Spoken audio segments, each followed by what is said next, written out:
દાહોદ જિલ્લામાં ભારતીય જનતા પાર્ટી દ્વારા હાલ સંગઠન પર્વ ચાલી રહ્યો હતો અને દાહોદ જિલ્લામાં 9 મંડળોમાં મંડળ પ્રમુખની પસંદગી માટે 92 જેટલા ઉમેદવારોએ દાવેદારી કરી હતી। છેલ્લા ઘણા સમયથી કશમકશ ચાલી રહી હતી કે આ 9 મંડળમાં મંડળ પ્રમુખ તરીકે કોને કમાન સોંપવામાં આવશે।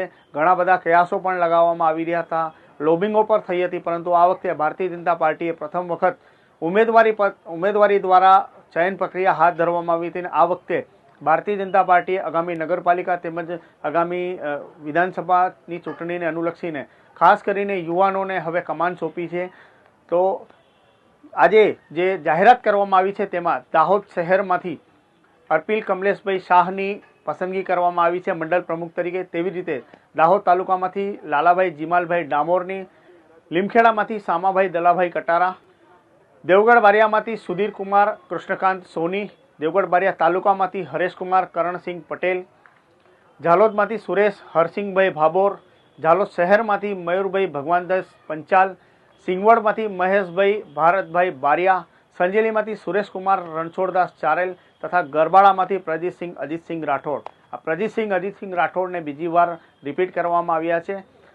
આપણે જણાવી દઈએ કે હવે આગામી સમયમાં દાહોદ, ઝાલોદ તેમજ દેવગઢ બારિયા નગરપાલિકાની ચૂંટણી આવવાની છે। આવનાર સમયમાં તાલુકા જિલ્લા પંચાયતના ઇલેક્શનો પણ આવવાના છે અને ત્યારબાદ વિધાનસભાના ઇલેક્શનો પણ આવવાના છે। આ તમામ ઇલેક્શન પ્રક્રિયાને જોઈ હવે બીજેપીએ પ્રથમ વખત અનુભવ અને ખાસ કરીને ઉમેદવારી દ્વારા આ ચયન પ્રક્રિયા હાથ ધરવામાં આવી હતી, જેમાં તમામ પાસાઓમાં ખરાઈના અંતે આજે જ્યારે મંડળ પ્રમુખો ડિક્લેર કરવામાં આવે છે ત્યારે મોટાભાગના જે લોકો છે જેમને મંડળ પ્રમુખની જવાબદારી સોંપવામાં આવી છે તે યુવાનો છે। એટલે હવે આમ કહી શકાય કે દાહોદ જિલ્લામાં મંડળ પ્રમુખ તરીકેની કમાન હવે યુવાઓને સોંપવામાં આવી છે, જેનો અસર સીધો આગામી ચૂંટણીમાં ભાજપને થશે, તેમાં કોઈ બેમત નથી। ધન્યવાદ।